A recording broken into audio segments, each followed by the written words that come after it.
Welcome, guys, and this is to the build of my little series that I said about pfSense. Now, pfSense is basically like a routing software. It's actually really good, and I wasn't a firm believer of it, but I'm not going to lie to you. After installing this, I have had tremendous trouble with it, getting it to work and everything else, which could be due to me not having dual NICs built into my video card. Like most people do recommend you have dual NICs. Well, I do not have it, but I did get it to work with one built on and one card installed. Now, due to this, it could be a lot of the headache that I've got. It wasn't a USB like RJ45 adapter or anything like that. My first problem was that the card that I put in kept giving me a kernel error, which it said that my adapter needed a multicast callback, and it would spam it to the console, and pfSense would literally crash. It would literally, you couldn't get into the web config or even do really anything with it. And it would keep doing it and doing it and doing it, even though I disabled it and things. It was because it was a kernel error. Okay, so I was like, I didn't think nothing of it. And I was like, well, kernel is basically like the heart of everything. It runs pretty much all. It's a very important thing. So I was like, well, I'm just gonna change my adapter out, okay? And after I changed the adapter out, everything started running perfectly, like insanely good.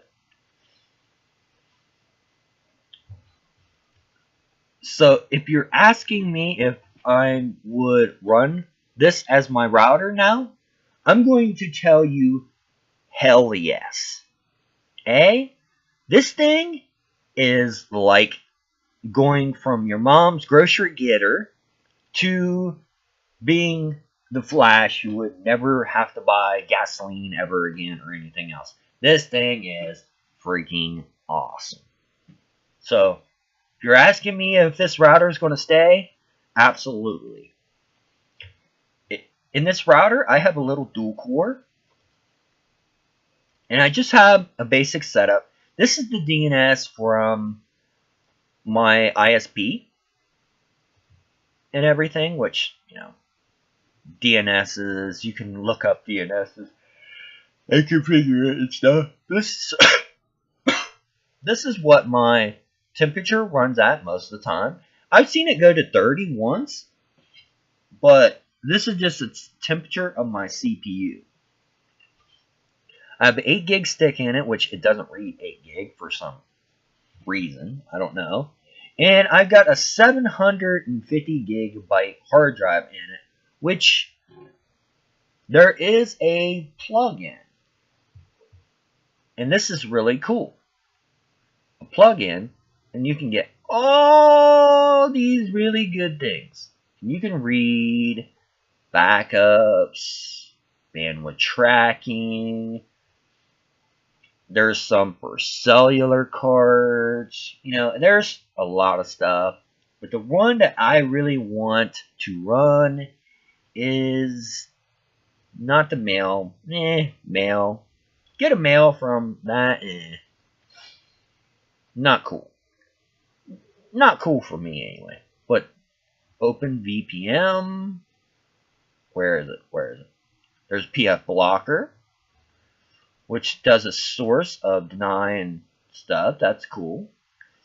Where is it? Service Watchdog. That's okay, I guess. Snort. Yeah, Snort. Open source network intrusion prevention and detection. I hear a lot of good stuff about that. I haven't used it myself, but there's another one. This one, a high performance. This one was bought by, I believe, Cisco and is maintained by them now.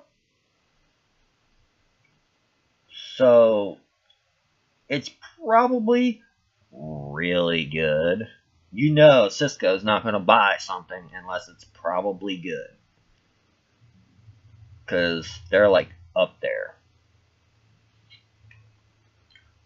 Trust me, I had a Cisco router. That thing ran freaking great forever. And then finally blew up. And there's some other ones for proxies and stuff. But I'm not going to get into that one. There's actually some caching ones, I believe, that you can get.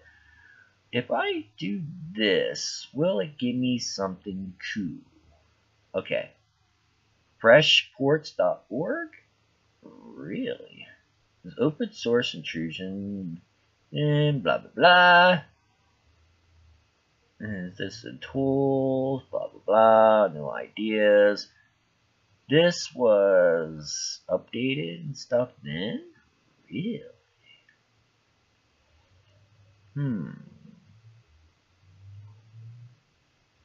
Oh. There's an update. Python? That's nice. Python works really well for like a lot of data at once. It's actually really fast. Okay, so it's still being maintained. That's good. I wonder if I install this, how much CPU my little dual core can handle. I probably wouldn't get too much best. But anyway, I just thought I would update you guys and tell you what I think of pfSense. Yeah, it's nice. I've been running it, you can see, for 11 hours. Now, I ran it 24 hours before that. And I'm not going to lie, I never had problems with it. I just restarted it because I think... Oh, it was to make sure that it would come back up after it reset. Just out of power loss and stuff like that. Like if it went and just the power just shut off, I wanted to make sure it would come back up. Which I had problems when I tried to move it, but I think it was because of a corrupt install. And that was my problem. So anytime the power comes back on, just like a normal router, it'll start doing its thing again, which is really nice. After like an insane amount of hours trying to go scratching my head and, you know, like getting me a drink and going, am I ever going to get this pfSense to work? And you know what? I did.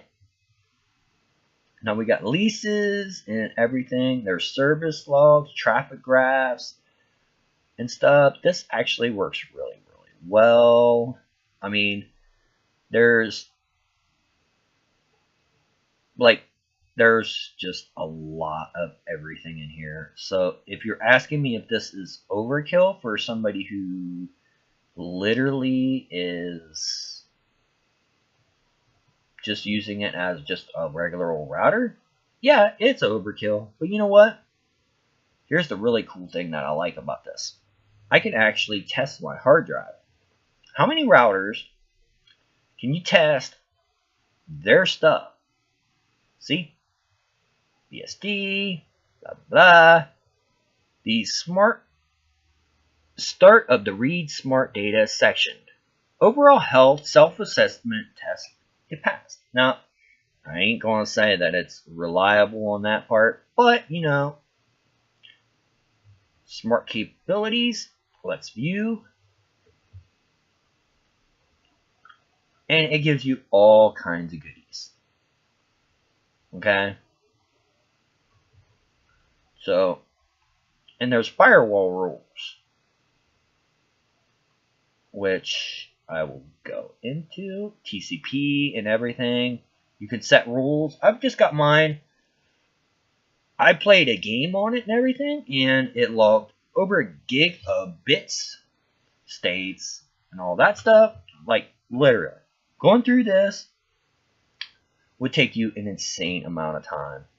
And I do not want to make this video super long, but it's already been 10 minutes, and my assessment is, guys, if you want to build a mega awesome router that like literally doesn't have a problem processing stuff, build you a pfSense router. It's so worth it. Once you get it working and you understand how to get it working, I promise you, you will probably never buy a router out of the store again. Like literally, if you ask me, I most likely will never buy a router out of the store ever again. I don't care if it's $300 some and I'm like filthy bloody rich. I'm not going to, because this is so much better. So thanks for watching, guys. I know it's like a gibber gabber and it's not really telling you how to set it up. Maybe in a later date I'll show you all the settings that I did to set it up, but I don't have a camera to actually show you guys the hardware and stuff like that. That's really good. My picture camera is garbage. So if you guys, like, hit subscribe, make sure you watch this and let the ads run and stuff. And I'll use the ad revenue to literally just buy a camera so that I can show you guys from start to finish how I built my pfSense router, and you guys can do the same if you want. So thanks for watching, and peace out, everybody. I'll stop.